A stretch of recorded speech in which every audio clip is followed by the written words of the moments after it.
2 মিনিটে পরীক্ষা করুন আপনার মধ্যে জাদু আছে কিনা, আপনার মধ্যে কোনো কুফরি কালামের সমস্যা আছে কিনা, কোনো জাদুটনা আপনাকে করা হয়েছে কিনা।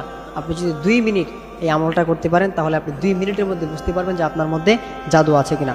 জাদুটনা এটা কিন্তু একটা সত্য বিষয়, এটা আপনি যদি বিশ্বাস না করেন তাহলে কিন্তু আপনার ঈমান থাকবে না। অনেকেই আছেন এটা বিশ্বাস করতে চান না, এটা অবশ্যই আপনাকে বিশ্বাস করতে হবে। ইভেন আল্লাহর হাবিব সাল্লাল্লাহু আলাইহি ওয়াসাল্লামকে পর্যন্ত জাদু করা হয়েছিল। আল্লাহর হাবিব সাল্লাল্লাহু আলাইহি ওয়াসাল্লাম এত সুন্দর করে কথা বলেন, এত মিষ্টি করে কথা বলেন, আল্লাহর হাবিব সাল্লাল্লাহু আলাইহি ওয়াসাল্লামের জবান বন্ধ হয়ে গিয়েছে, তিনি আর কথা বলতে পারতেছেন না। সাহাবীরা সবাই তো আশ্চর্য হয়ে গেল যে কি ব্যাপার, আল্লাহর হাবিব সাল্লাল্লাহু আলাইহি ওয়াসাল্লাম এত সুন্দর করে কথা বলেন কিন্তু তিনি আর কথা বলতে পারতেছেন না, ব্যাপার কি? তখন আল্লাহ তাআলা ফেরেশতাদের মাধ্যমে বিশ্বনবীকে জানিয়ে দিলেন যে ইয়া রাসূলুল্লাহ, আপনাকে এক ইহুদি মহিলা আপনার চুল মুবারক নিয়ে 11টা গিট্টু দিয়ে আপনাকে কুফরের কালাম করেছে। তখন আল্লাহ তাআলা সূরা ফালাক সূরা নাস নাজিল করলো। যখন 11টা আয়াত পরে ফু দিল তখন 11টা গিট্টুই ছুটে গেল। সুতরাং প্রিয় ভাইয়েরা আমার, অবশ্যই কুফরি কালাম বলতে, জাদুটনা বলতে কিছু একটা আছে, এটা আপনাকে বিশ্বাস করতে হবে। এখন আপনার মধ্যে জাদু আছে কিনা এটা আপনি কি করে বুঝবেন? আপনি অবশ্যই এই আমলটা করবেন। সেই আমলটা কিভাবে করবেন?